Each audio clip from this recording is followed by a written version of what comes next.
அதிகாரம் 12வது வசனத்தை வாசிக்கலாம். இப்படி இருக்க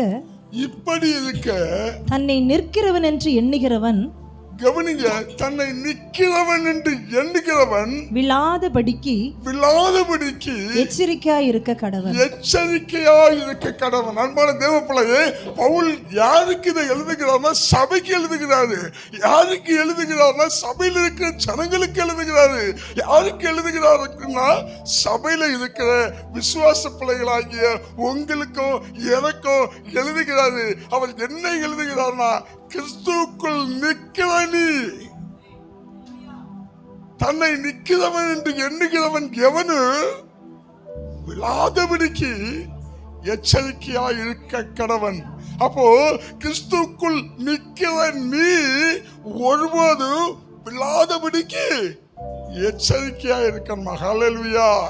அன்பான தேவனுடைய பிள்ளையே, கிறிஸ்தவ வாழ்க்கை என்பது சாதாரண வாழ்க்கை அல்ல. ஒவ்வொரு நாளும் நான் எப்படி வாழ்கிறேன், கிறிஸ்துவோடு கூட என் வாழ்க்கை எப்படி இருக்குதுன்னு சொல்லி நம்முடைய வாழ்க்கை ஆலோசித்து நிதானித்து வாழ வேண்டிய ஒரு வாழ்க்கை கிறிஸ்தவ வாழ்க்கை. ஹல்லேலூயா. உங்களை இலக்குக்கு நேராக, ஒரு வெற்றிக்கு நேராக, ஒரு உயர்வுக்கு நேராக கொண்டு செல்லுகிற இந்த வாழ்க்கையை உங்க இஷ்டம் போல, உங்க விருப்பம் போல நீங்க வாழக்கூடாது. தேவன் என்ன நியமத்தை உங்களுக்கு எழுதி வைத்திருக்கிறாரோ, நீங்க எப்படி வாழணும்னு ஆண்டவர் சொல்லி இருக்கிறாரோ, அவருடைய சித்தத்தின்படி வாழ நீங்க எப்பொழுதும் எச்சரிக்கை உள்ளவர்களா இருக்கணும். ஹல்லேலூயா. கொழுந்து சபைக்கு அப்போஸ்தலனாகிய இந்த காரியத்தை எழுதி சபை சீரழிஞ்சு போச்சானா இல்ல, சபை நல்லா இருக்குது. ஆனா அப்போஸ்தலனாகிய பவுல் இந்த சபைக்கு சொல்றாரு, எச்சரிக்கையா இரு. நல்ல சபைங்க, நல்ல சத்தியம் இருக்குது, நல்ல கூடிவருதல் இருக்குது, நல்ல திருவிருந்தல் இருக்குது, நல்ல ஐக்கியம் இருக்குது, நல்ல சகோதர சகோதரிகளுடைய ஐக்கியம் இருக்குது, எல்லாம் இருக்குது. எல்லாம் இருந்தாலும் பவுல் சொல்றாரு, நீ எச்சரிக்கையாயிரு. கிறிஸ்துவுக்குள் நிலைநிற்கிற நீ விழாதபடிக்கு எச்சரிக்கையாயிரு. அன்பான தேவனுடைய பிள்ளை, நம்முடைய வாழ்க்கையில கூட நமக்கு நல்ல சர்ச்சை இருக்கலாம், நல்ல ஆராதனை இருக்கலாம், நல்ல சத்தியங்கள் இருக்கலாம், நல்ல திருவிருந்துகள், நல்ல கூடி வருதல், நல்ல ஆண்கள் பெண்களுக்கான ஐக்கிய கூட்டங்கள், நல்ல வாலிப கூட்டங்கள், நல்ல எழுப்புதல் கூட்டங்கள் எல்லாம் இருக்கலாம். ஆனாலும் எப்படி இருக்கணுமா, நிற்கிறேன் என்று எண்ணுகிற நாம் விழுந்து விடாதபடிக்கு எச்சரிக்கையா இருக்கணுமா. ஹல்லேலூயா. நல்ல கவனிங்க, எகிப்திலிருந்து இஸ்ரவேல் ஜனங்க எப்ப விடுதலையை பெற்றார்களோ அது முதல் அவங்க நல்லாதான் நடத்தப்பட்டாங்க.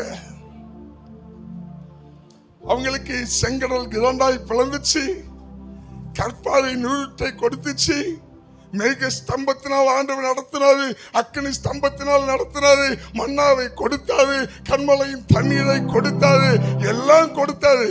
ஆனாலும் இவங்களால என்ன செய்ய முடியல, வெற்றி உள்ள வாழ்க்கை வாழ முடியல, வெற்றி அடைய முடியல. எச்சரிக்கை இல்லாதபடிக்கு எல்லாரும் விழுந்து போனார்கள். ஹல்லேலூயா. நல்ல ஆரம்பங்க, நல்லதாங்க வந்தாங்க.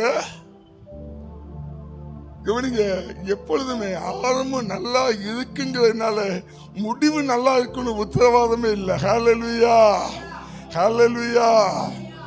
யோசுவா காலேபை தவிர வேற ஒருவரும் கானானுக்குள்ள பிரவேசிக்க முடியல. எல்லாரும் தோற்று போனார்கள். தோற்று போனது மட்டுமல்ல, எல்லாரும் செத்து மடிந்தார்கள். ஹல்லேலூயா. எச்சரிக்கை இல்லாத ஒரு வாழ்க்கை. அன்பான தேவ பிள்ளையே, கிறிஸ்தவ வாழ்க்கை என்பது மிகவும் எச்சரிப்போடு வாழ வேண்டிய வாழ்க்கை. ஒவ்வொரு காரியங்களையும் உனக்குள்ளால எச்சரிப்பு இருக்கணும். ஒவ்வொரு காரியங்களையும் உனக்குள்ளால அலாரம் அடிச்சுக்கிட்டே இருக்கணும். எதெல்லாம் தேவனுக்கு பிரியமில்லாம செய்ய முடியாது உன் இருதயம் துணிகரம் கொள்ளுதோ அப்பெல்லாம் உனக்குள்ளால ஒரு அலாரம் அடிக்குமா இருந்தா, உனக்குள்ளால பயம் இருக்குமா இருந்தா, நீ எச்சரிப்பு உள்ளவளா இருக்கிற. சில நேரங்கள்ல சில காரியங்களை நான் செய்யும் போது எனக்கு அலாரம் அடிக்கல அப்படின்னா உனக்குள்ளால எச்சரிப்பு இல்லாம ஏனோ தானோன்னு சொல்லி வாழ்ந்து கொண்டிருக்கீங்க. ஹல்லேலூயா. இஸ்ரவேல் ஜனங்க தேவையில்லாதவைகளா இறைச்சிக்காக முழுமுழுத்தார்களா? ஏன் தோற்று போனார்கள்? இறைச்சிக்காக முழுமுழுத்தார்களா? விபச்சாரம் செய்து செத்து போனவங்க அநேகர், வேசித்தனம் செய்து செத்து போனவர்கள் அநேகர், பாம்புகளால் கடிக்கப்பட்டு செத்து போனவர்கள் அநேகர். காரணம் என்ன? கண்டது மேலெல்லாம் ஆசை வைத்து செத்து போன அநேகர். கண்டதெல்லாம் அனுபவிக்கணும்னு சொல்லி ஆசைப்பட்டு அதனால மோசைக்கு விரோதமாய் தேவனுக்கு விரோதமாய் முழுமுழுத்து இந்த வனாந்தரத்தில் செத்து தோற்று போனவர்கள் அநேகர். இவங்களால செய்ய முடியல, வாழ்க்கை வாழ முடியல, இவங்களுடைய தரிசனத்தை நிறைவேற்ற முடியல. இவங்க கானானுக்கு நேராக அழைக்கப்பட்டவர்கள். அருமையான தேவச்சனமே, எகிப்தின் அடிமைத்தனத்திலிருந்து கானானை சென்றடைய வேண்டிய இந்த இஸ்ரவேல் ஜனங்கள் வனாந்தரத்தில் செத்து மடிந்தார்கள். ஹல்லேலூயா. காரணம் என்ன? கண்டது மேலெல்லாம் ஆசை, கண்டதெல்லாம் அனுபவிக்க ஆசை, எதெல்லாம் பார்க்கிறாங்களோ அதெல்லாம் வேணும் வேணுங்கிற ஆசை. பாருங்க, இந்த இஸ்ரவேல் ஜனங்களை மோசே வழி நடத்தும் போது எப்பெல்லாம் பிரச்சனை வருதோ அப்பெல்லாம் என்ன செஞ்சாங்கன்னா, எகிப்துல நல்லா இருந்துச்சு, எகிப்துல நல்லா இருந்துச்சு, எகிப்துல நல்லா இருந்துச்சுன்னே முழுமுழுத்தாங்க. அம்மா தேவ பிள்ளையே, தேவன் எந்த பாதையில் நம்மளை நடத்துகிறாரோ அந்த பாதையில் நாம் எச்சரிக்கை உள்ளவர்களாய் விழுந்து போகாதபடிக்கு நாம் கவனமாய் நடக்க நாம் கற்றுக்கொள்ள வேண்டும். ஹல்லேலூயா. இந்த வாழ்க்கை தாங்க உங்களை ஒரு மேன்மையான வாழ்க்கையில கொண்டு போய் விடும். இந்த வாழ்க்கை தாங்க உங்களுக்கு வைத்திருக்க ஆசீர்வாதத்துக்கு நேராய் கொண்டு போய் விடும். இந்த வாழ்க்கை தாங்க உங்களுடைய வாக்கு தத்துவத்துக்கு நேராய் உங்களை கொண்டு போய் விடும். இந்த வாக்கு தத்துவங்கள் உங்களுடைய வாழ்க்கையில நிறைவேறணும். கர்த்தர் சொல்லி இருக்கிற அந்த உச்சிதமான காரியங்கள் உங்க வாழ்க்கையில நிறைவேறணும். கர்த்தர் உங்களுடைய தலையை நிமிர பண்ணணும்னா நீங்க ஒவ்வொரு நிமிஷமும் எச்சரிப்பு உள்ளவர்களாய், ஒருவனும் விழுந்து போகாதபடிக்கு எச்சரிக்கை உள்ளவர்களா இருக்கணும். ஹல்லேலூயா. ஆசை வைக்கிறது, பார்க்கிறது எல்லாம் என்ன செய்யக்கூடாது? விரும்பக்கூடாது. அதெல்லாம் வேணும்னு எண்ணக்கூடாது. எனக்கென்று தேவன் என்ன உச்சிதங்களை வச்சிருக்கிறாரோ, என்ன மேன்மையை வைத்திருக்கிறாரோ அவைகளை கொண்டு கர்த்தரை ஆசீர்வதிப்பாங்கிற விசுவாசத்தோட நம்பிக்கையோட வாழ்றது கிறிஸ்தவ வாழ்க்கை. ஹல்லேலூயா. ஆனாதான் 1 கொரிந்தியர்ல 10வது அதிகாரத்துல 23வது வசனத்துல அப்போஸ்தலனாகிய பவுல் ஒரு ஆலோசனை சொல்றாரு பாருங்க. எல்லாவற்றையும் அனுபவிக்க எனக்கு அதிகாரம் உண்டு, ஆகிலும் எல்லாம் தகுதியாயிராது. எல்லாவற்றையும் அனுபவிக்க எனக்கு அதிகாரம் உண்டு, ஆகிலும் எல்லாம் பக்தி விருத்தியை உண்டாக்காது. ஹல்லேலூயா. நல்ல கவனிங்க. அப்ப என்னன்னா, ஒரு தேவ பிள்ளை எதை செய்தாலும் பக்தி விருத்திக்கு எதுவாக செய்யணும். பக்கத்துல பார்த்து சொல்லுங்க, நீங்க எதை செய்தாலும் பக்தி விருத்திக்கு எதுவாக செய்யுங்க. தேவ நாமம் தூஷிக்கப்படும்படியாக, தேவ நாமத்தை பரீட்சை பார்க்கும்படியாக சித்தமில்லாத காரியங்களை செய்யாதபடிக்கு எச்சரிக்கையா இருக்கணும். ஹல்லேலூயா. ஹல்லேலூயா. அல்ல கவனிங்க, ஒருவர் தேவ பிள்ளைகள் ஒருபோது என்ன செய்யக்கூடாது? கிருபையை இழந்து போகாதபடிக்கு எச்சரிக்கையா இருக்கணும். நம்ம மேல வைத்த அந்த அழைப்பை இழந்து போகாதபடிக்கு எச்சரிக்கையா இருக்கணும். அபிஷேகத்தை இழந்து போகாதபடிக்கு எச்சரிக்கையா இருக்கணும். நம்ம கொடுக்கப்பட்ட தாளந்துகளை இழந்து போகாதபடிக்கு எச்சரிக்கையா இருக்கணும். நம்ம கொடுக்கப்பட்ட அந்த வரங்களை இழந்து போகாதபடிக்கு எச்சரிக்கையா இருக்கு. கிறிஸ்தவ வாழ்க்கையில எச்சரிப்பு ரொம்ப ரொம்ப முக்கியங்க. நல்ல கவனிங்க. இந்த எச்சரிப்பு இல்லைன்னா நம்முடைய வாழ்க்கை வீழ்ச்சி அடைஞ்சிடும். அதனால தேவ பிள்ளை எப்பொழுதுமே எப்படி இருக்கணும்னா எச்சரிப்போடு இருக்கணும். ஹல்லேலூயா. பாருங்க, தேவ பிள்ளையுடைய வாழ்க்கையில ஒவ்வொரு நாளும் ரட்சிப்பும் எச்சரிப்பும் மிக மிக முக்கியம். என்னெல்லாம் முக்கியம்? ஒவ்வொரு நாளும் ரட்சிப்பும் எச்சரிப்பும் ரொம்ப முக்கியங்க. எந்த தேவ பிள்ளையுடைய வாழ்க்கையில அனுதினமும் ரட்சிப்போ அனுதினமும் எச்சரிப்போ இருக்குதோ அந்த தேவ பிள்ளையுடைய வாழ்க்கை நாளைக்கு நாள் உயரும். ஹல்லேலூயா. அப்போ நிக்கிறவன் எவனும் விழுந்து போகாதபடிக்கு எச்சரிக்கையா இருக்கணும். பாருங்க, மிகவும் சுருக்கமாய் நம்ம இந்த நாள்ல ஒரு சில பரிசுத்தவான்களை தியானித்து நம்ம முடித்து கடந்து செல்ல விரும்புகிறேன். பாருங்க, ஆபிரகாம் நம்ம எல்லாருக்கும் தெரியும். ஆபிரகாம் யாரு? விசுவாச தகப்பன். விசுவாச தகப்பன் ஆபிரகாம்.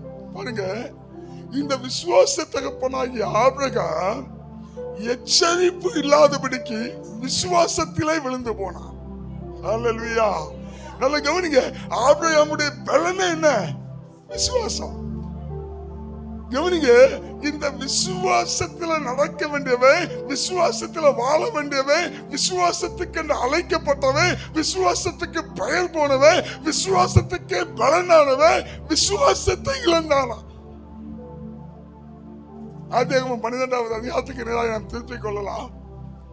ஆதியாகமம் 12வது அதிகாரத்துல இந்த 1வது 2வது 3வது வசனத்தை நம்ம வாசிக்கும் போது ஆண்டவர் இந்த ஆபிரகாமுக்கு சொல்றாரு, உன்னுடைய சொந்த தேசத்தை விட்டு, உன்னுடைய பட்டணத்தை விட்டு, உன்னுடைய இனத்தை விட்டு நான் காண்பிக்கிற தேசத்துக்கு வாழ்ந்தாரு. ஆபிரகாம் வந்துட்டாரு. ஆண்டவர் என்ன சொல்றாருன்னா, நான் உன்னை பெரிய ஜாதியாக்குவேன், உன் பேரை பெருமைப்படுத்துவேன், உன்னை திரளான ஜாதிகளுக்கு தகப்பனாகுவேன் ஆக்குவேன். அது மட்டுமல்ல, உனக்குள் இந்த பூமியில் உள்ள ஜனங்கள் எல்லாம் ஆசீர்வதிக்கப்பட்டிருக்கும். ஆண்டவருக்கு இது சொல்லி இந்த ஆபிரகாமை கூப்பிடுறாரு. பாருங்க, ஆபிரகாம் ஆண்டவர் அழைத்த அந்த அழைப்பின்படி சொந்த தேசத்தை விட்டு கானானுக்கு வந்துட்டான். இந்த 7வது வசனத்தை வந்து வாசிக்கலாம். கானான்ல வந்து கர்த்தர் ஆபிரகாமுக்கு தரிசனமாகி உன் சந்ததிக்கு இந்த தேசத்தை கொடுப்பேன் என்றார். எந்த தேசத்தை கொடுப்பாவா? இந்த கானான் தேசத்தை கொடுப்பாவா? உன் சந்ததிக்கு இந்த கானான் தேசத்தை போதும், உன் சந்ததிக்கு இந்த கானான் தேசத்தை கொடுப்பேன்னு சொன்னாரு. உடனே என்ன செஞ்சாருன்னா, ஆபிரகாம் அங்க ஒரு பலிபீடத்தை கட்டினான். இந்த கானான் தேசத்துல ஆபிரகாம் ஒரு பலிபீடத்தை கட்டுறாரு. பலிபீடத்தை கட்டி ஆபிரகாம் தொழுது கொண்டிருக்கிற இந்த நாட்கள்ல தொடர்ந்து அந்த வசனங்களை வாசிக்கும் போது உங்களுக்கு தெரியும். பாருங்க, இந்த தேசத்துல பஞ்சம் உண்டாயிடுச்சு. எங்க பஞ்சம் உண்டாயிற்று? கானான்ல பஞ்சம் உண்டாயிடுச்சு. இப்ப கானான்ல பஞ்சம் உண்டாயிடுச்சுன்னா ஆபிரகாம் என்ன செய்யணும்? என்னை அழைத்தவர் உண்மை உள்ளவர், என்னை வேறுபிடித்தவர் உண்மை உள்ளவர், எனக்கு வாக்குத்தத்தம் கொடுத்தவர் உண்மை உள்ளவர், அவர் வாக்கு மாறாதவர். எனக்கென்று ஒரு வாக்குத்தத்தம் இருக்குது. இந்த வாக்குத்தத்தம் என்னன்னா, இந்த தேசத்தை, நீ இருக்கிற இந்த பூமியை உன் சந்ததிக்கு நான் கொடுப்பேன், உன்னை மிகவும் திரளாய் பெருக பண்ணுவேன், உன் பேரை பெருமைப்படுத்துவேன், இந்த உலகத்துல இந்த பூமியில உள்ள சகல சந்ததியும் உனக்குள் தான் ஆசீர்வதிக்கப்படும். இதான் ஆபிரகாமுடைய வாக்குத்தத்தங்க. ஆனா ஆபிரகாம் கானான்ல பஞ்சம் வந்த உடனே எகிப்தை நோக்கி போனான். பாருங்க, இது அங்க சுயம், இதான் சுயம். விசுவாச தகப்பன் விசுவாசத்துல வாழ வேண்டியவன் என்ன செய்யறான்னா, தேவனுடைய கரத்தை விட்டுட்டான், தேவன் வைத்த ஸ்தானத்தை விட்டுட்டான், தேவன் வைத்த இடத்தை விட்டுட்டான். எல்லாத்தையும் விட்டுட்டு தன்னுடைய சுய பலத்துல எப்படியாவது இந்த பஞ்சத்துல நான் வாழணும், இந்த பஞ்சத்துல நான் தப்பிக்கணும், இந்த பஞ்சத்துல எப்படியாவது அடிபட்டு விடாதபடிக்கு என்னை நான் பாதுகாத்துக் கொள்ளணும்னு சொல்லி சுய முடிவு எடுத்தான். நல்ல கவனிங்க, சுய முடிவு எடுத்து எங்க போனா எகிப்துக்கு போறான். எகிப்துனா என்ன தெரியுமா? உலகம். ஆண்டவரு அன்னைக்கு அந்த ஆபிரகாம எப்படி கூட்டி, இதுதான் உன் தேசம், இங்கதான் உன்னுடைய ஆசீர்வாதம், இங்கதான் உன் பேருக்கு பெருமை, இதன் மூலமா தான் ஒரு சந்ததியில ஆசீர்வதிக்கப்படும் சொல்லி அந்த ஆபிரகாமுக்கு எப்படி கானான்ல கொண்டு வச்சாரோ, அதே போல இன்னைக்கு நம்மளே என்ன செஞ்சிருக்கிறாரு? அடிமைகளா இருந்த நம்மளை தூக்கி கொண்டு கானான்ல வச்சிருக்கிறாங்க. இங்கதாங்க ஆசீர்வாதம், இங்கதாங்க நமக்கு மேன்மை, இங்கதாங்க நமக்கு உயர்வு, இங்கதாங்க நம்முடைய பெயருக்கு பெருமை. ஆபிரகாம் கானானுக்குள்ள இருந்துகிட்டு எகிப்து ஆகிய உலகத்தை நோக்கி, உலகத்துல போயாவது நான் இந்த பஞ்சத்துக்கு தப்பித்துக் கொள்ளலாம்னு சொல்லி எகிப்தை நோக்கி போனானா. எப்போதுமே இக்கரைக்கு அக்கறை பச்சை. இன்னைக்கு நம்மளும் கானானுக்குள்ள தேவனுடைய சபைக்குள்ளால தேவனுடைய ஆலயத்துக்குள்ளால இருக்கிற நம்மளும் என்ன செய்யறோம்னா இங்க இருந்துகிட்டு அங்கங்க பார்க்கிறோம். அங்க போனா நல்லா இருக்குமா, இங்க போனா நல்லா இருக்குமா, ஐயோ முடியலையே, ஐயோ நெருக்கமா இருக்குது, ஐயோ பிரச்சனையா இருக்குது. அன்பான தேவனுடைய பிள்ளையே, தேவ சமூகத்தை விட்டு, தேவனுடைய கரத்தை விட்டு, தேவன் வைத்திருக்கிற ஸ்தானத்தை விட்டு, தேவன் வைத்திருக்கிற இடத்தை விட்டு நீ போயிட்டனா உனக்கு அழிவு. நீ தோற்று போயிடுவ. ஆபிரகாம் விசுவாச தகப்பன்க. ஆனா எகிப்துக்கு போலான்னு சொல்லி சுய டிசிஷன் எடுத்தான், சுய முடிவு எடுத்தான். ஐயா என்னால இங்க வாழ முடியல, இந்த பஞ்சத்துல நான் செத்துவனு பயந்து எகிப்துக்கு போனா நான் வாழ்ந்துடலான்னு சொல்லி சுய முடிவு எடுத்து எகிப்துக்கு போனான். எகிப்துனா உலகங்க, எகிப்துனா ஏமாற்று, எகிப்துனா வஞ்ச புகழ்ச்சி, எகிப்துனா துரோகம், எகிப்துனா பொய், எகிப்துனா புரட்டு, எகிப்துனா ஏமாற்றம். இதாங்க இந்த உலகம், இதாங்க எகிப்து. நல்ல கவனிங்க. இந்த ஆபிரகாம் இந்த தேவனுடைய சபையை விட்டு, தேவ சமூகத்தை விட்டு, தேவ இடத்தை விட்டு உலகத்துக்கு போனானா, எகிப்துக்கு போனானா. வசனம் சொல்லுது, இவன் எகிப்துக்கு சமீபமாய் வந்த போது விசுவாச தகப்பன் எங்க போறான்? விசுவாசத்தை இழந்து ஒரு எச்சரிப்பு மணி அடிக்கல, தேவனை குறித்த ஒரு எச்சரிப்பு இல்ல. நான் விழுந்து போய்விடக் கூடாது, தேவ சமூகத்தை விட்டு, தேவ கரத்தை விட்டு, தேவ ஸ்தானத்தை விட்டு நான் விலகி போயிட்டா நான் விழுந்து போயிடுவேன் சொல்லி கொஞ்சம் கூட பயம் இல்லாம உலகத்துக்கு நேராய், இந்த எகிப்துக்கு நேராய் போக ஆரம்பிச்சானா. வசனம் சொல்லுது, இந்த எகிப்துக்கு சமீபமாய் போன போது மனைவிட்ட சொன்னானா,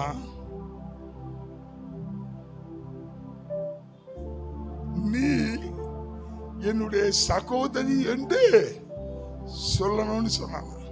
எகிப்துல கால வச்ச உடனே விசுவாச தகப்பன் புரட்டு வாசி ஆயிட்டான், புரட்டு பேச ஆரம்பிச்சிட்டான். தேவன் வைத்த திட்டத்தை விட்டு எப்ப வெளியே போனானோ புரட்டி பேச ஆரம்பிச்சிட்டான். எப்பொழுதுமே நம்ம எனக்கு திட்டங்களை தந்திருக்கிறவர் நீர் ஆண்டவரே, உங்க திட்டத்தை விட்டு நான் வழி விலகி போகாதபடிக்கு நான் எப்பவும் எச்சரிக்கையா இருக்கிற எனக்கு கிருபையை தாங்க ஆண்டவரே. எப்பவும் தேவ பிள்ளை என்ன நினைக்கணும்னா, என் எஜமானுடைய திட்டத்துக்குள்ள நான் இருக்கிறேங்க. நான் திட்டத்தின்படி அழைக்கப்பட்டவன், நான் தரிசனத்தின்படி அழைக்கப்பட்டவன், நான் நோக்கத்தோடு அழைக்கப்பட்டவன். நான் என் விருப்பம் போல நான் வாழக்கூடாது. அதான் பவுல் சொல்றாரு, தன்னை நிற்கிறவன் என்று எண்ணுகிறவன் எவனும் விழுந்து போகாதபடிக்கு எச்சரிக்கையாயிருக்க கடவன். பாருங்க, எகிப்துங்கிற இந்த உலகத்துக்குள்ள காலம் வச்ச உடனே இவன் விசுவாசி புரட்டுவாசி ஆகிட்டான். மனைவி சொல்றான், யாராவது கேட்டா நீ என் சகோதரின்னு சொல்லு. பாருங்க, எப்ப தேவ சமூகத்தை விட்டு நம்ம தள்ளி போயிடமே அப்பவுமே நம்ம உலகத்துக்குரியவன் ஆயிடும். அதனால எப்பவும் உறவை எங்க வைக்கணும்? தேவனோடு வச்சுக்கிட்டே இருக்கணுங்க, உலகத்தோடு அல்ல, உன்னதத்தோடு ஒரு தொடர்புடையவனா இருக்கணும். ரொம்ப கவனம். பாருங்க, இப்ப எகிப்துக்குள்ள வந்துட்டான். ஏன்னா வசனம் அப்படிதான் சொல்ல, அதை வாசிக்கலாம். சமீபமாய் வந்த போது, அவன் எகிப்துக்கு சமீபமாய் வந்தபோது தன் மனைவி சாராயை பார்த்து, நீ பார்வைக்கு அழகுள்ள ஸ்திரீ என்று அறிவேன், எகிப்தியர் உன்னை காணும் போது இவள் அவனுடைய மனைவி என்று சொல்லி என்னை கொன்று போட்டு உன்னை உயிரோடே வைப்பார்கள். ஆகையால் உன் நிமித்தம் எனக்கு நன்மை உண்டாகும் படிக்கும், உன்னாலே என் உயிர் பிழைக்கும் படிக்கும் நீ உன்னை என் சகோதரி என்று சொல்லி. மனைவிட்ட சகோதரி சொன்ன மட்டும் இல்ல, இப்ப என்ன நடக்குன்னா, பார்க்கிறவன் கண்ணுக்கெல்லாம் சாதாரண அழகா இருக்கா, பார்க்கிறவன் கண்ணுக்கெல்லாம் சாதாரண அழகு. இப்ப பார்வன் வரைக்கும் செய்தி போயிடுச்சு, இங்க ஒரு அழகான பெண் வந்திருக்கா, இங்க ஒரு அழகான பெண் வந்திருக்க. இப்ப பார்வன் சொல்றான், அவ யாருன்னு விசாரி. அழகானவளை கண்டாலே பார்வனால இருக்க முடியாது. இப்ப பார்வன் சொல்றா, அவ யாரு விசாரி. இப்ப வந்து விசாரிக்கிறாங்க யார்கிட்ட? இதான் நடந்துக்கும் ஆபிரகாம்கிட்ட. எப்ப உன் வீட்டுல ஒரு பொண்ணு இருக்காளப்பா, யாருப்பா? இவ என்ன சொல்லி பண்ண வைக்கீங்க? என் சகோதரி. பாருங்க, புரட்டும் தொடங்கிட்டான், பொய்யும் தொடங்கிட்டான். உலகம்னால பொய்யும் புரட்டுங்க. இந்த ஆபிரகாம் எப்ப உலகத்துக்குள்ள எகிப்துக்குள்ள வந்தானா அப்ப என்ன செய்யறான்? புரட்ட ஆரம்பிச்சுட்டான், பொய் பேச ஆரம்பிச்சுட்டான். எல்லாத்திலும் என்ன சொல்றானா? என் சகோதரி சகோதரி அப்படின்ட்டு தூக்கிட்டு போயிட்டான். பார்வன் தூக்கிட்டு போயிட்டான் ஆபிரகாமுடைய மனைவிய. நல்லா கவனிச்சிடுங்க. நீங்க நினைச்சிட்டு இருக்கீங்க சில நேரங்கள்ல சில சந்தர்ப்பங்கள்ல இந்த உலகத்துலதான் எனக்கு பாதுகாப்பு கிடைக்கும்னு. தேவ சமூகத்தை விட்டு தயவு செய்து உலகத்துல போயிடாதீங்க, எல்லாம் தூக்கிடுவான். பார்வன் அதிகமா விசுவாசுங்க. நீ தேவ சமூகத்தை விட்டு வெளியே போயிட்டேன்னா உன் பொண்டாட்டியை தூக்க மாட்டான், உன் புருஷனை மட்டும் தூக்க மாட்டான், உன் அபிஷேகத்தை தூக்குவான், உன் வரங்களை தூக்குவான், உன் தாளந்துகளை தூக்குவான், உன் கிருபைகளை தூக்குவான், எல்லாத்தையும் தூக்கிடுவான். அதனால ஒரு தேவ பிள்ளை எப்பவும் தேவ சமூகத்தில் இருக்கணும். உலகத்தோடு போய் உறவாட நினைக்க கூடாது. உலகத்திலிருந்து ஒருபோதும் உனக்கு நன்மை வராது. இப்ப பார்வன் தூக்கிட்டு போயிட்டான் மனைவிய. இப்ப ஆண்டவர் என்ன செய்தார்னா, அவர் யாரு? இரக்கமுள்ள தேவன் அல்லவா? பார்வோனை வாதித்தார் ஆண்டவர். இதனால பார்வோன் அறிந்து கொண்டா இந்த சாராள் ஆபிரகாமின் மனைவின்னு. பார்வோன் என்ன செய்தான் தெரியுமா? ஆபிரகாமை இந்த எகிப்தை விட்டு நல்லபடியா வழி அனுப்பி வச்சானாப்பா. நீ எங்க உலகத்துல இருக்க வேண்டாம், நீ என்ன செஞ்சு உன்னத தேவன்கிட்ட போயிடுப்பான்னு சொல்லி அனுப்பி விட்டானா. நல்ல கவனிங்க. பார்வோன் வந்தானா? 20வது வசனத்தை வாசிங்கள. பார்வோன் அவனை குறித்து தன் மனுஷருக்கு கட்டளை கொடுத்தான். அவர்கள் அவனையும் அவன் மனைவியையும், நல்ல கவனிங்க, அவன் மனைவியையும் அவனுக்கு உண்டான எல்லாவற்றையும் அனுப்பிவிட்டார்கள். இப்ப கவனிங்க, அவனையும் அவன் மனைவியையும் அவனுக்கு உண்டான எல்லாவற்றையும். என்ன எல்லாவற்றையும்? 14வது வசனத்தை வாசிக்கலாம். அவள் நிமித்தம் அவன் ஆபிரகாமுக்கு தயை பாராட்டினான். பார்வோன் ஆபிரகாமுக்கு தயை பாராட்டினான். அவனுக்கு ஆடு மாடுகளும் கழுதைகளும் வேலைக்காரரும் வேலைக்காரிகளும் கோழிகை கழுதைகளும் ஒட்டகங்களும் கிடைத்தது. இப்ப நல்ல கவனிக்கல. ஆபிரகாமு, நல்ல கதையை புரியணும். ஆபிரகாமு உலகத்துக்குள்ள எகிப்துக்குள்ள வந்தா பார்வோன் ஆபிரகாமுடைய மனைவி சாராயை திருடிட்டான். திருடின உடனே ஆபிரகாம் ஆஃப் பண்றக்காக, ஆபிரகாம் அது சாராளுக்கு அண்ணன் இல்லையா? பார்வோனுடைய பார்வைக்கு அண்ணனை ஆஃப் பண்ணணும். அதுக்காக என்ன செஞ்சான் தெரியுமா? ஆடு மாடு கழுத வேலைக்காரி வேலைக்காரன் கழுதைகள் ஒட்டகங்கள் எல்லாம் கொடுத்தான். இப்ப ஆண்டவர் சொல்றாரு, அவனுடைய மனைவிட்டாரு. இப்போ எல்லாத்தையும் சேர்த்து அனுப்புறான். ஆபிரகாமோட சேர்த்து எல்லாம் மொத்தமா அனுப்புறான். எதெல்லாம் அனுப்புறான்னா ஆடு மாடு ஒட்டகம் வேலைக்காரன் வேலைக்காரி. நம்ம சொல்றோம்ல, ஆகார் வந்தான்னு சொல்றோம்ல. ஆகார் அப்ப வீட்டுல இருந்து வரல, பார்வோன் வீட்டுல இருந்து வந்தா, எகிப்துல இருந்து வந்தா. நல்ல கவனிக்க. ஆபிரகாம் விசுவாச தகப்பன். விசுவாசத்தை இழந்து எகிப்துக்கு போனதுனால எகிப்துல இருந்து திரும்பி வரும்போது எதை கொண்டு வந்தானா? ஒரு பெரிய சனியனையும் கொண்டுட்டு வந்தான். ஆகார் கூட வந்தா நிம்மதி போச்சு. ஆகார் கூட வந்தா ஆசீர்வாதம் போச்சு. ஆகார் கூட வந்தா வாழ்க்கையே போச்சு. பாருங்க, கொஞ்சம் விசுவாசத்தை இழந்தவன் பெரிய சோதனைக்குள்ள மாட்டிக்கிட்டான். ஆகார் வந்ததுனால என்ன நடந்துச்சு பாருங்க. ஆகாரை கொடுத்தது எகிப்து ராஜா பார்வோன். அதான் பாருங்க வசனம் சொல்லும், கர்த்தருடைய ஆசீர்வாதம் தான் என்ன செய்யும்? ஐஸ்வர்யத்தை தரும். அதுல என்ன இருக்காது? வேதனை இருக்காது. இப்போ உலகம் கொடுத்த ஆசீர்வாதம் என்னது?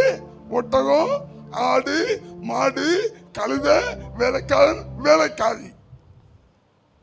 பார்வன் கொடுத்து அனுப்பிட்டான். இப்போ ஆபிரகாம் கொண்டுட்டு வந்தான்ல, அதுல இருந்து ஆபிரகாமுக்கு நிம்மதியா போச்சுங்க. நல்லா புரிந்து கொள்ளுங்க. இந்த உலகத்திலிருந்து ஏதாவது நீங்க ஆசைப்பட்டு அது உங்கள்கிட்ட வந்துச்சுன்னா நீங்க நினைக்கிறீங்க இதுலதான் எனக்கு வாழ்க்கை, இதுதான் எனக்கு ஆசீர்வாதம், இதுதான் நிம்மதி நினைக்கீங்க. நிம்மதி போயிடும், சமாதானம் போயிடும், சந்தோஷம் போயிடும். அதனால எப்படி இருக்கணும்னா எப்பொழுதும் விழாதபடிக்கு எச்சரிக்கையா இருக்கணும். இந்த ஆகார் ஆபிரகாமுடைய வாழ்க்கையில வந்தா, தொடர்ந்து இஸ்மவேல் வந்தான். இஸ்மவேலால பெரிய சோதனை, சுதந்திரவாளிக்கும் சோதனை, ஆபிரகாமுக்கும் சோதனை, சாராளுக்கும் சோதனை. நல்லா கவனிங்க. தேவ ஆசீர்வாதம் இல்லாம, தேவனுடைய அரவணைப்பு இல்லாம, தேவ சமூகத்தை விட்டு நீங்க விலகி போய் எதை சம்பாதிச்சாலும் அது சோதனை தான், வேதனை தான். அதனால என்ன செய்யணும்னா, தேவ பிள்ளைகளாகிய நீங்க அழைக்கப்பட்டிருக்கீங்க, அபிஷேகிக்கப்பட்டிருக்கீங்க, உங்க மேல தரிசனம் இருக்குது. அதனால நீங்க எப்பொழுதும் விழுந்து போகாதபடிக்கு எச்சரிக்கையா இருக்கணும். ஹல்லேலூயா. எச்சரிக்கையோடு இருக்கிற ஒரு மனுஷனுடைய வாழ்க்கை தாங்க நாளைக்கு நாள் ஜெயம் உண்டாகும், வெற்றி உண்டாகும். அவனுடைய வாழ்க்கையை தான் ஆண்டவர் செய்ய முடியும், தலை நிமிர்ந்து நடக்க செய்ய முடியும். அப்ப நம்ம என்ன செய்யணும்னா, ஒவ்வொரு நாளும் கேட்கணும், ஆண்டவரே உங்க சமூகத்தை விட்டு நான் விழுந்து போகாதபடிக்கு நான் எச்சரிக்கையா இருக்கணும் ஆண்டவரே. அதுக்குள்ள கிருபை தாங்க ஆண்டவரே. எல்லாத்துக்கும் மேல பிள்ளை வளர்க்கிற காரியத்தில் எப்படி இருக்கணும், ரொம்ப எச்சரிக்கையா இருக்கணும்.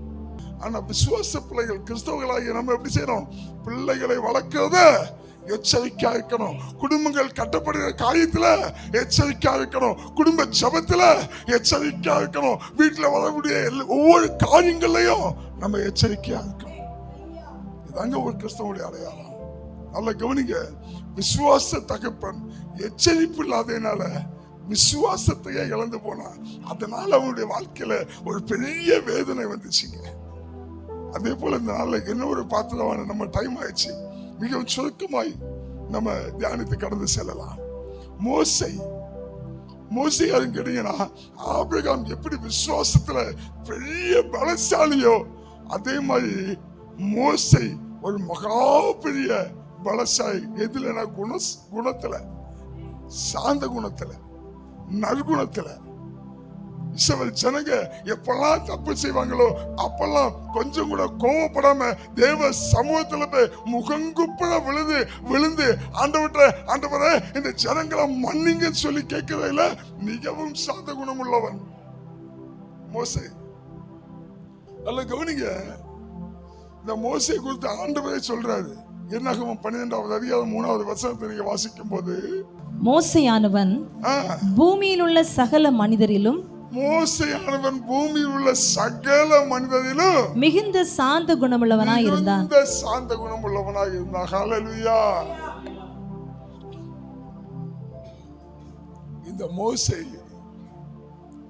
இஸ்ரவேல் ஜனங்களை கிட்டத்தட்ட 20 லட்சம் ஜனங்களை நடத்தி 20 லட்சம் ஜனங்களை நடத்தி வரும்போது இந்த மோசேவுடைய ஏக்கம், ஆசை, கனவு எல்லாம் என்ன தெரியுமாங்க, எப்படியாவது கானானுக்குள்ள போயிடலாம், எப்படியாவது கானானுக்குள்ள போயிடலாம். பாருங்க, 40 வருஷம் எகிப்தில் வளர்க்கப்பட்டிருக்கிறான். அப்புறம் 40 வருஷம் வனாந்தரத்தின் வேதனை அனுபவிச்சிருக்கிறான். அதுக்கு பின்னாடி ஆண்டவர் அழைச்சி உன்னை கானான் தேசத்துக்கு கொண்டு போறேன்னு சொல்லி தரிசனத்தை கொடுத்து இந்த மோசே நடத்த ஆரம்பிக்கும் போது மோசே 20 லட்சம் ஜனங்களை வழி நடத்துகிறான்ல. ஒவ்வொரு நிமிஷமும் மோசேவுடைய எதிர்பார்ப்பு எல்லாமே, துடிப்பு எல்லாமே ஒண்ணுதான், நான் கானானுக்குள்ள போயிடுவேன், நான் கானானுக்குள்ள போயிடுவேன். இந்த கானானை நினைச்சே மோசே உயிர் வாழ்ந்தாங்க. தரிசனம் தாங்க, நோக்கதான். மோசேவுடைய எதிர்பார்ப்பு இல்லாதான் ஒரு மாபெரும் தலைவன். அவனை குறித்து சொல்லப்பட்டது, பூமியில் உள்ள சகல ஜனங்களிலும் அவன் சாந்த குணம் உள்ளவனா. இந்த மோசே தன்னுடைய வாழ்க்கையில எச்சரிப்பு இல்லாம இந்த கானான் தேசத்தை இழந்து போனான். கரெக்டா ஒரு எச்சரிப்புள்ள மனுஷனாய் இருக்க வேண்டிய இந்த மோசே ஒரே ஒரு இடத்துல அந்த எச்சரிப்பை தவற விட்டதுனால கானானை இழந்து போனாங்க. கானானையை கனவாய் கொண்டிருந்த மோசே கானானை இழந்துட்டான். என்ன கேட்டீங்கன்னா, என்னாகம புஸ்தகம் 20வது அதிகாரத்துல தொடங்கும் போதே சொல்லுது, மரியாம் இறந்து போனாள், மீரியாம் இறந்து போனாள். இப்ப கவனிங்க, மீரியாம் யாருன்னா மோசேயுடைய அக்கா. இந்த மோசே இஸ்ரவேல் ஜனங்களை வனாந்தரத்தில் வழி நடத்தும் போது மோசேக்கு மிகவும் உதவியாக இருந்தவள் இந்த மீரியாம். ஒவ்வொரு காரியத்துக்கும் மோசே போய் இந்த மீரியாம் ஆலோசனை கேட்பாங்க. அது மட்டுமல்ல, பெண்களுக்கு வழிகாட்டியாய் இந்த மீரியாம் செயல்பட்டவள். அது மட்டுமல்ல, ஒரு தீர்க்கதரிசியாய் செயல்பட்டவள் இந்த மீரியாம். இந்த மீரியாம் 20வது அதிகாரம் 1 வசனம் சொல்லுது, இறந்து போயிட்டாளாம். எங்க வச்சு இறக்குறானா பாருங்க. இந்த மோசே இஸ்ரவேல் ஜனங்களை வழிநடத்தி வந்தான்ல, கானானுடைய பாடுதான் இந்த காதேஸ் பர்னேயா. வேதம் சொல்லுது காதேஸ்ன்னு சொல்லுது. இந்த காதேஸ் வரைக்கும் வந்துட்டான். என்ன சொல்ல போனா, இந்த கானானுடைய விளிம்பு வரைக்கும் வந்துட்டான். கானானுடைய வாசல் வரைக்கும் வந்துட்டான் இஸ்ரவேல் ஜனங்களை வழி நடத்தி. இப்ப கானான் வாசல்ல வரும்போது மீரியாம் இறந்து போயாச்சு. மீரியாம் இறந்து போனதோட ரொம்ப வேதனை, ரொம்ப துக்கம், ரொம்ப கஷ்டம். இந்த சூழ்நிலையில இருக்கும்போது என்ன நடக்குதுனாக்கி, இஸ்ரவேல் ஜனங்கள் மறுபடியும் தொடங்கிட்டாங்க முழுமுழுப்ப.